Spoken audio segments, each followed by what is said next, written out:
Hello, this is Mystery Recapped. Today I'm going to talk about the action drama comedy picture Big Brother. Keep an eye out and be cautious. Henry has returned to Hong Kong after years of service in the United States military. He returns to his previous school, Tak Chi Secondary, to pursue a career as a teacher. The principal observes that he lacks teaching experience. He gets awarded the position after being presented a reference letter from a higher authority. Before Henry departs, the principal warns him that the class he will be teaching is the worst in the school. Henry arrives into his first day of school to find the classroom in complete disarray. Some kids are napping, some are singing, still others are playing computer games, while yet others are cooking ramen on a portable burner. Even when the instructor steps in, they totally ignore him and go about their business. Henry attempts to get their attention, but they pretend not to hear him. He abandons his attempt to distract their attention and walks around the classroom remarking on what they are currently doing. Students who are cooking are advised to consume less ramen due to its high salt content. Henry then approaches a ukulele player called Zufa and assists him. Similarly, he tells a gaming youngster about the radiation he may be exposed to by looking at a screen all day. He introduces himself and puts his name and phone number on the board when the pupils eventually start listening to him. His penmanship is so bad that the students laugh. Then a student calls him and begs him to leave the class, but Henry laughs it off. The youngsters continue to ignore him and go on with their activities before he arrives. Henry has had enough and uses a rubber band and chalk to activate the fire sprinkler in the room. The kids rapidly fan out in order to avoid getting soaked. He now has their undivided attention and formally welcomes them to his class. After class, 5 of the lowest-ranking students congregate in the sports supplies room to smoke. The group's leader, Jack, has a crush on an A-grade kid from another class. The others make fun of him for looking at her photo. The club has a feud with the school's basketball team's affluent and pampered students. They enter the supply room and, as usual, insult Jack for his poverty. Later, the basketball team is practicing as Jack and the others watch from a distance. When Jack tosses a bottle on the court, the team captain falls. Miss Leon, the school's English instructor, gives the group detention despite their laughter. To escape detention, they pull a trick on her and flee while she is cleaning her desk. In other news, the school's principal is upset because the education board intends to cut 20% of their yearly budget. The members of the board come to check how the money are being used at the school. At the same moment, Henry walks into the classroom, where classmates had put up a bucket of water to play a joke on him. However, his reflexes are quicker than the falling bucket, allowing him to shove it aside. Students who had planned to make fun of him are taken aback. Henry requests Jack's cigarette package, knowing that he smokes. Jack merely gives him the pack, unsure what he is going to do. Then Henry asks Sufa to list the 3 components of a cigarette. When he properly answers the question, he is allowed to skip class for the day. Everyone begins banging on their desks, begging that they, too, be allowed to skip class. When they come to a halt, he offers each of them a cigarette and instructs them to examine it. Henry understands that if he just explains the impact it has on their health, people would dismiss it. Instead, he questions them about the consequences of smoking and explains how tar develops in their lungs. For the first time, they pay attention to the instructor and seem to be engaged in what they are learning. He asks them to return the smokes when the bell sounds, and they hesitantly comply.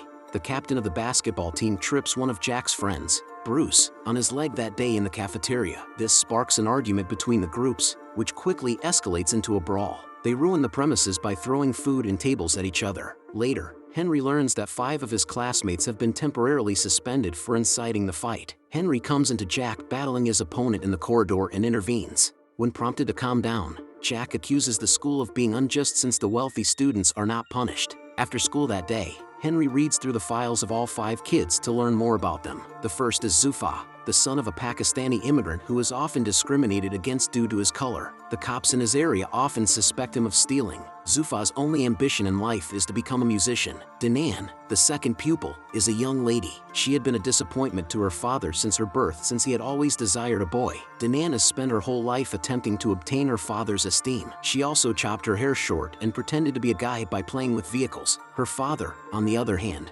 seems unconcerned about her while treating her younger brother like a prince. Then there are the Bruce and Chris brothers. When they were little, their mother went away with a guy, turning their father becoming an alcoholic. Growing up, the brothers had only one other to depend on. To avoid reality, Bruce grew infatuated with video games, while Chris worked hard in a grocery shop to provide for the family. Finally, Henry can't locate any information on Jack's family history. At the next scene, we find Jack working as a server in a restaurant. Jianying, an MMA betting, comes at the restaurant with his business colleagues. When Jianying is not looking, Jack snatches his expensive lighter but gets caught. Jianying's guys beat him up as he examines Jack's identification. He gives him money and offers him a job as their food delivery guy after discovering he is a student. They are taken aback to learn that the person they must interview is their father. The kids inquire as to how he became a drinker. The guy responds that he loved his wife sincerely, but she abandoned him when he was at his lowest moment in life. As a result, he began to drink and forgot that he had 2 children to care for. The father apologizes to Bruce and Chris, but does not divulge that they are his sons. By the end,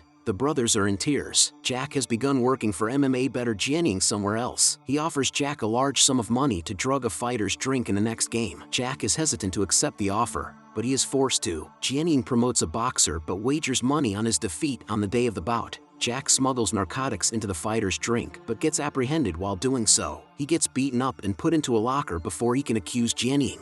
After a time, Henry enters and asks the combatants if they have seen his pupil. The guys tell him to go home, but Jack cries for aid from within the locker. Henry fights them and easily overpowers them after discovering he is being held captive. When the fights step it up, things become a little heated, but Henry dodges their blows with ease. By the end, he had knocked out their finest fighter, who was scheduled to participate in only a few minutes. They are in the hospital in the next scene, where Henry is being treated for his injuries. Jack attempts to disclose the truth about Jianying but is silenced. The story is shown on television, and Henry becomes recognized as the guy who beat up a professional boxer to rescue his pupil. His popularity develops at school, and kids begin to appreciate him. In contrast to how they were previously, they even get up to welcome him to the class. A flashback reveals that Henry used to be a joker in school. He also tossed water balloons at a pupil who was performing on the piano for the parents at an occasion. He later battled with the same pupil and shattered his hand. He was suspended for the bout and had to go back to the United States.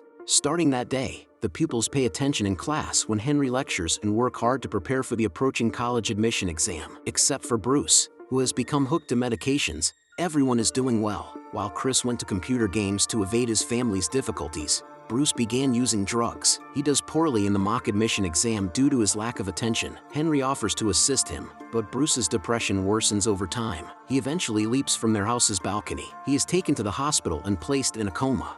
The media spins the story, blaming the school and Henry for what Bruce did.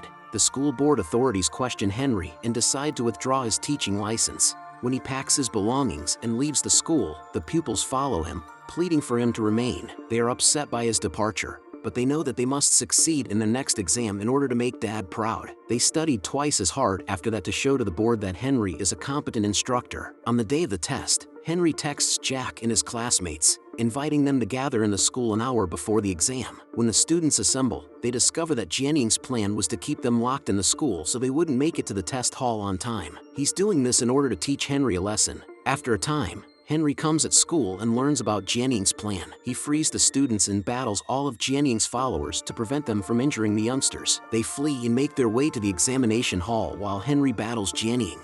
Jianying admits during their one-on-one combat that he was the person Henry had thrown water balloons at when he was a kid. Henry was unable to participate in a major music competition after breaking his arm. He hasn't touched a piano since the event and blames Henry for wrecking his goal. Henry attempts to negotiate with him but is assaulted once again. They are attempting to get a knife. Finally, Henry is pursued to murder him but does not do so. He walks away, asking for pardon for what he did when he was younger. The pupils arrive at the examination venue on time and finish the test. They all pass with flying colors a few weeks later. Jianying begins to play the piano again, but he has a long way to go before he is as excellent as he once was. Bruce heals fast and vows to take the admission exam the following year. The principal is also overjoyed since the board chooses to award them a 20% bonus cash because their kids performed very well in the admission exam. Henry returns to the classroom and does the fire sprinkler trick on yet another group of children. Subscribe to the channel for more videos like this, switch on notifications, and leave a like to support it. Thank you for your time.